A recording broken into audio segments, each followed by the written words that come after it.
하게 돼서 사실은 오늘 그 여기 주관한 프리덤 칼리 장학회에서 미국 대사관 앞으로 미국 대사 앞으로 초청장을 분명히 보냈습니다. 뭐 오시든 안 오시든 조금 전에 왔다가 간 것 같은데. 아 그렇습니다. 예, 제가 못 봤는데. 제가 아까 안내하라고 자꾸 이렇게 예. 했는데. 하여튼 저희는 반드시 지금 이 문재인 정부에서 미 군정까지 끌어들여 가지고 지금 하는 이런 작태를 보고서 미국에도 반드시 우리의 뜻을 정식으로 전해야 되겠다는 생각에 주한 미국 대사 앞으로 초청장을 보냈습니다. 네, 그 점을 여러분께 알려드리고요. 그리고 또 붙여서 지금 여러분들이 들어오시면서 받은 이 책자는 이번에 주강업체에서 돈을 들여서 제작을 한 겁니다. 그래서 좀 집에 가서 잘 간직하시고 꼭 들여다보시고 그렇게 해서 소중하게 간직 좀 해주셨으면 좋겠습니다. 다 이게 우리의 역사 투쟁의 일환이고 증거이기도 합니다. 자, 다음은 제주 4.3 추념사에 나타난 문재인의 과거 인식의 문제점과 현대사 왜곡의 대처 방안에 대해서 한국 현대사 역사 박사이시며 현재 자유연대 대변인과 바른역사연구소를 이끌고 계시는 이명인 박사님을 소개하겠습니다.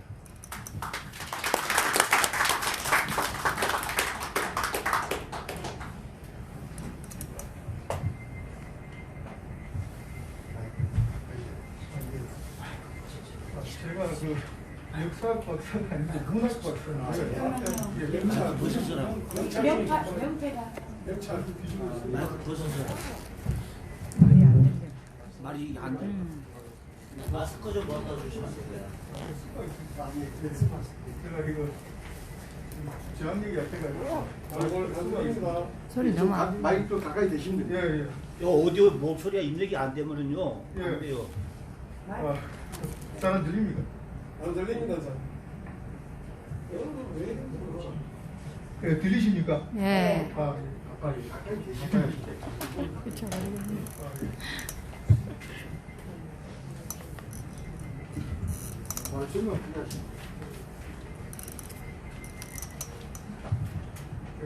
제가 안 들려. 이제 저는 문재인 대통령의 추념사에 관련해서 예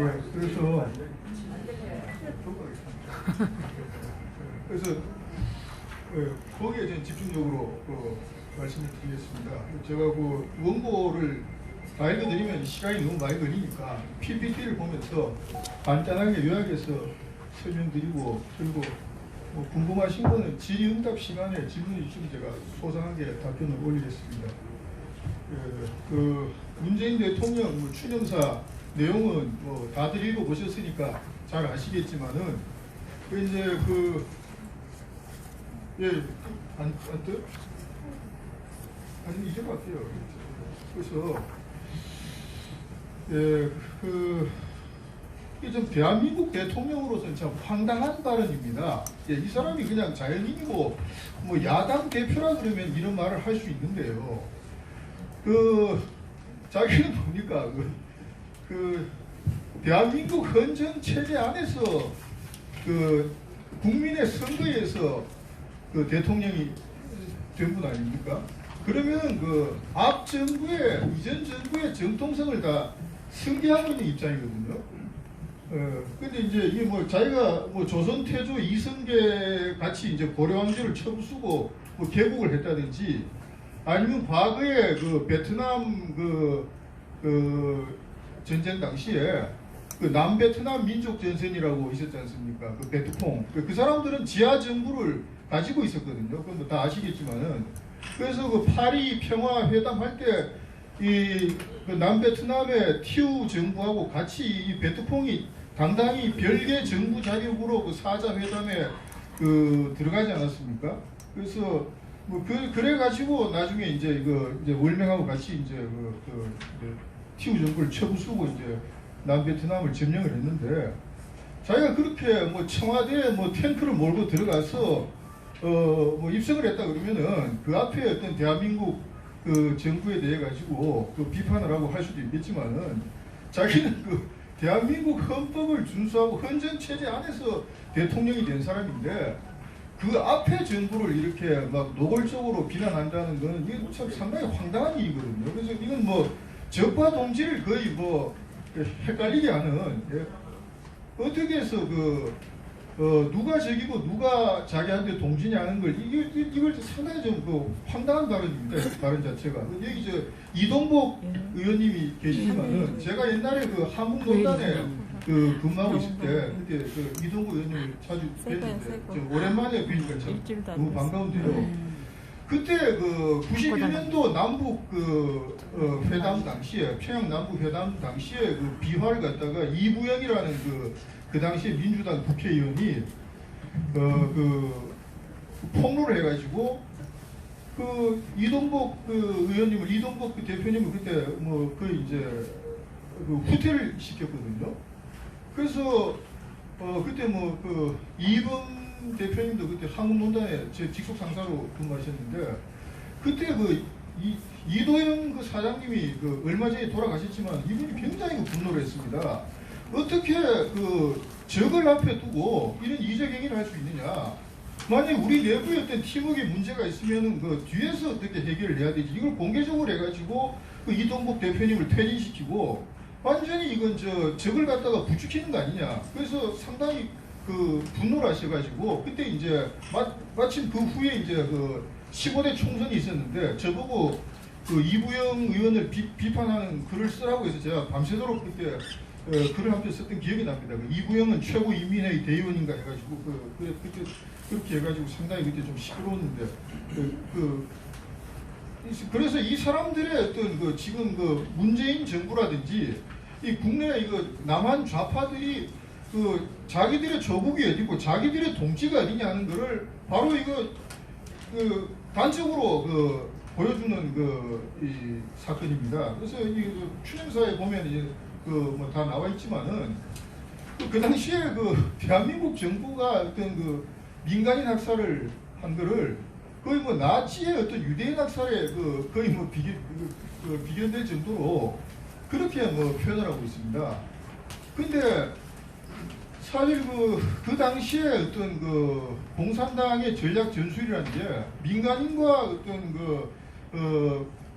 게릴라를 민간인과 바치상을 상당히 헷갈리게 하는 그런 전법을 썼거든요. 그건 베트남에서도 그랬고, 그래서 베트남에서도 그런 대규모로 무고한 민간인들이 죽지 않았습니까? 그래서 그 당시에 어떤 제주도의 민간인이라는 게 그러니까 어떤 빨치산에 적극적으로 동조한 사람들, 그 다음에 부하 내동한 사람들, 강압적으로 마지못해서 참 들어간 사람들, 그리고 전혀 얼토당토 하는데 이제 친공 세력으로 분류돼 가지고 이제 학살된 사람들 그런 이제 여러 케이스가 있는데 그걸 분명히 분류를 해줘야 됩니다. 그리고 그 당시에 물론 무고하게 죽은 분들은 당연히 사과 보상을 하는 게 당연하지만은 어떻게 빨치산에 적극 동조했는 이런 사람들, 특히 직접적으로 빨치산 행위를 했는 이런 사람들까지 참 보상을 해주고 이제 무고한 민간인이라고 하는 건 참 어불성설이거든요. 그래서 저는 이분이 대통령으로서는 참 이런 말씀을 해서는 안 되는데 대단히 부적절한 발언이고 여기에 대해서 논평이나 성명 한 줄 발표하지 않는 보수야당이라는 사람들은 도대체 뭐 하는 사람들입니까? 그래서 그 사람들도 더 황당하다고 생각합니다. 그래서 4.3 사건이란 거는 4.3 사건이란 거는 그 사건 자체가 하늘에서 그냥 뚝 떨어진 사건이 아닙니다. 그 당시에 조선공산당이 남로당이 대한민국 체제를 뒤엎기 위해서 수도 없는 어떤 시도와 기도와 폭동을 일으켰는데 일련의 과정에서 일어난 사건이거든요. 그래서 여기 보면 요즘 특히 인터넷에 보면은 아무나 글을 쓸 수 있으니까 온갖 그 무분별한 그 주장이 막 그 난무하고 있는데, 그리고 이런 주장도 있습니다. 그 당시에 이제 박갑동 씨라는 분이 이제 계셨는데, 그 남로당 서울 총책이었죠. 남로당이 이제 완전 그 붕괴되고 나서, 이제 완전 지하당으로 붕괴되고 나서 이제 박헌영이하고 이제 그 지도부가 전부 이제 월북하고 나서 그 이제 붕괴된 상태에서 남로당을 이제 이끌고 있던 분인데, 그분이 이제 여러 증언이나 뭐 책 같은 걸 많이 쓰셨습니다. 그 책에 보면은 73년도에 썼는 그 박헌영이라는 그 미인전의 전기에 보면은 그 이게 이제 남로당 중앙당이 이제 그 김달삼이한테 지령을 내려서 일으킨 사건이라고 이제 그렇게 분명히 그 명시가 되어 있습니다. 근데 어떤 인터넷에 보니까 이 박갑동 씨가 1919년생인데 그 6.25 때 이제 월북을 했다가 다시 57년도에 탈북을 했다가 일본으로 밀항을 했다고 일본에 이제 계속 살고 계셨습니다. 그래서 나중에 이제 대한민국 정부에 완전히 전향을 하고 이제 협조를 하고 그렇게 하셨는데, 이분이 2013년도까지는 이제 생사가 뭐 확인이 되는데, 그 이후로 이제 이분이 이제 그 동경에서 독거노인으로 사셨는데, 그 이후로 이분이 살았는지 죽었는지 그 국내에서 아무도 이분의 안부를 이제 아는 분이 없습니다. 그 한겨레에서 이제 그분하고 어떤 통화를 했는데, 이분이 이제 거기 자기가 썼던 그 글이 자기가 자유로 쓴 게 아니고 중앙정보부에서, 그 당시 중앙정보부에서 일방적으로 집어넣은 글이었다, 그렇게 고백을 했다 그래요. 그래서 이게 그 남로당 폭동이란 유일한 증거가 뒤집어졌기 때문에 남로당의 어떤 폭동이라는 거는 어불성설이다, 그렇게 이제 한겨레에서 주장을 했거든요. 그런데 이게 박갑동 씨가 정말로 그런 이야기를 했는지 이것도 확인이 안 될 뿐더러, 정말로 그런 말을 했다 그래도, 그러면은 한 40-50년 동안 왜 자기가 쓰는 책에 대해서 그런 해명을 한마디도 안 하다가 뒤늦게 뭐 한 50년 가까이 지나가지고 그런 얘기를 했다는 게, 그것도 그러면 앞에 썼는 책 내용하고 뒤에 얘기했는가하고 어느 게 진실인지 헷갈리지 않습니까? 그래서 설사 그게 뒤집어졌다 그래도 이게 남로당의 어떤 지령이 있었다는 그 증거는 셀 수 없이 많습니다. 그래서 그게 단적으로 나오는 게 잠시만요.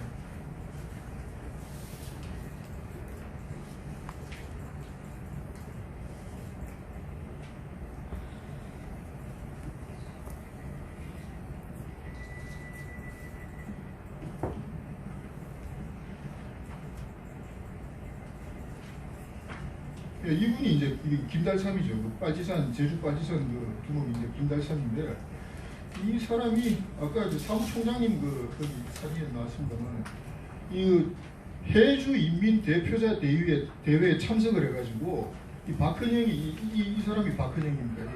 이 김달삼이고, 환영을 받고 있는 그 사진인데요. 이게 이제 45년도 8월 21일부터 25일까지 해주에서 인민 대표자 대회가 열렸습니다. 여기서 이제 북한이 이제 이승만 정부는 남한 단독 정부지만은 자기들은 사실상 남북한 통일 정권이라는 걸 강조하기 위해 가지고 남로당이 이제 남한 전역에서 지하 선거를 했다고 이제 그렇게 선전했습니다. 그래서 1,080명의 이제 선거인을 선출해 가지고 이 사람들을 전부 해주로 월북시켜 가지고 여기서 이제 남한 측 최고인민회의 대의원 360명을 선출을 했거든요. 1,080명의 3분의 1인데, 근데 이 투표용지를 1,080명을 선출했는 투표용지를 김달삼이가 다 가져갔다고 그럽니다. 그러면은 이게 어떻게 우발적인 민중항쟁입니까? 예? 이게 그러니까 완전히 대한민국 정부를 어떤 깽판을 놓기 위해 가지고 자기들끼리 사전에 치밀한 계획을 했다는 얘기지 않습니까? 지하 선거가 과연 어떤 식으로 치러졌는지 모르겠습니다만 자기들 말로는 지하에서 이제 선거를 완벽하게 했다고 하거든요. 그 투표용지를 가지고 이제 김달삼이가 그 제주도 이제 해주로 갔는데 그 당시에 이제 남로당 지도부가 전부 해주에 있었으니까 38선 접경인 해주에다 있었습니다. 여기서 이제 박근혜가 다 지령을 내리고 했는데 이것만 이 사진 한 장만으로도 이게 저 남로당의 그 지령이 있었다는 건 이게 확실하게 증명이 되는 거거든요. 이게 명백한 정치행위 아닙니까? 그리고 이 당시에 이 김달삼이가 어떻게 그 제주도를 빠져나갔느냐는 그 의문이 있습니다. 그래서 그 당시에 이제 군이 제주도를 다 통째로 포위를 하고 있었습니다. 포위를 하고 있었는데 이 사람이 빠져나갔어요. 여기 이제 어떤 소설가의 책에 보면은 뭐 소련군 잠수함이 와가지고 김달삼이를 이제 데리고 갔다 그러는데 그 말도 안 되는 이야기고 소련이 극동에 그 당시에 극동에 잠수함을 배치한 적이 없거든요. 일본하고 소련이 싸운 적이 없습니다. 해방되기 며칠 전에 이제 소련군이 이제 쳐들어왔는데 그거 이제 일본의 원자탄이 떨어지고 나니까 이제 소련이 이제 늦게 그냥 쳐들어왔는데 소련이 극동에 잠수함을 배치한 적이 없는데 김달삼이를 잠수함으로 데리고 갔다. 참 이런 얼토당토하는 주장들을 막 하고 있거든요. 그래서 이거는 군 내부에서 누군가가 내통을 하고 있었다는 이야기입니다. 내통을 하고 있었다는 이야기고, 그래서 그 당시에 보면은 대한민국 군 지휘부 안에 상당히 좀 헷갈리는 그런 좀 행동을 하는 그런 사람들이 많았습니다. 이분이 이제 송호성이라는 분인데요. 이분이 이제 광복군 출신입니다. 광복군 출신이고 이제 중국군의 어떤 자료에 보면 이분이 이제 중국 국부군에서 기병 사단장을 했다 그러는데 국부군이 아니고 지방 군벌의 군대에 있었던 분입니다. 이분이 이제 처음에 대한민국 육사 2기를 나와가지고 그 당시 연세가 이제 50대 초반이었습니다. 50대 초반인데 이분이 이제 국방경비대 총사령관을 했었거든요. 하다가 나중에 대한민국 육군으로 넘어오면서 이제 육군 총사령관으로 넘어왔는데 이분이 이제 그 당시에 어떤 장병들한테 한 훈화라든지 연설이라든지 또 4.3 사태나 여순 사건 당시에 어떤 행적을 봤을 때 상당히 좀 아리송한 그런 행적이 많았습니다. 그래서 제가 거기 원고에도 써놨습니다만은 이분이 나중에 6.25 때 북으로 넘어가는데 월북이냐 납북이냐 하는 또 논란이 있었거든요. 논란이 있었는데 이분하고 같이 중국군에 있었던 장흥이라는 분이 헌병 사령관을 했던 장흥 장군이 증언을 했는데 이제 6.25 초기에 이분이 무보직으로 있었어요. 무보직으로 그냥 장성으로 있었는데 그러니까 이제 국군이 후퇴하는 와중에 이제 이분을 못 챙긴 거죠. 못 챙겼는데 장흥이란 분이 이제 빨리 정부를 따라서 남하자 그러니까 자기는 최병덕이도 싫고 최병덕 그 당시 육군참모총장 최병덕이도 싫고 이범석이는 국방장관 이범석이도 싫고 나는 그냥 여기 남겠다 해서 그냥 서울에 남았다 그럽니다. 근데 그 당시에 이분 아들이 대만에 살다가 증언한 내용이 있는데 자기 부친이 이제 숨어 있다가 인민군한테 잡혀가지고 마지못해서 납북을 했다. 그런데 제가 1996년도에 그 당시에 남부군을 썼던 이태라는 빨치산 출신 작가가 있습니다. 이분하고 제가 인터뷰를 했는데 이태 씨가 그 당시에 조선통신사가 하는 6.25 초기에 인민군 통일사에 근무하고 있었거든요. 그때 그 당시에 인민군이 서울을 점령하자마자 거물급들이 세 사람이 이제 연설을 해요. 이분이 제일 먼저 이제 연설을 하고 그 다음에 두 번째로 이제 연설한 사람이 이제 김효석 내무부 장관이었고 세 번째로 이제 연설한 사람이 이제 김규식 박사였다고 그렇게 되어 있습니다. 그래서 김규식 박사는 그때 워낙 거물이니까 북한이 주는 원고대로 연설을 안 하고 이제 자기가 이제 별도로 자기가 쓴 원고로 연설을 했다고 합니다. 이분은 이제 북한이 주는 원고대로 연설을 했다고 하거든요. 이태 씨의 증언이 있습니다. 그리고 여기 김익렬이라는 그 당시에 이제 부연대장을 하던 분인데 이분의 행적에 대해서도 저는 상당히 그 의문을 금할 수가 없습니다. 그 빠지선하고 뭐 이래 비밀 협상을 하고 그랬는데 어떻게 군인이란 사람이 그 상관의 명령 없이 자기가 독단적으로 그런 그 보고도 안 하고 협상을 한다는 거는 상당히 그 군인으로서는 좀 상당히 자질이 있게 되는 그런 그 행위거든요. 그래서 저는 그 당시에 어떤 그 내막이 그런 내막이 다 밝혀져야 한다고 생각합니다. 그리고 이게 이제 김익렬 씨 후임으로 받는 그 박진경 대령이 암살되고 나서 그 장례식 사진입니다.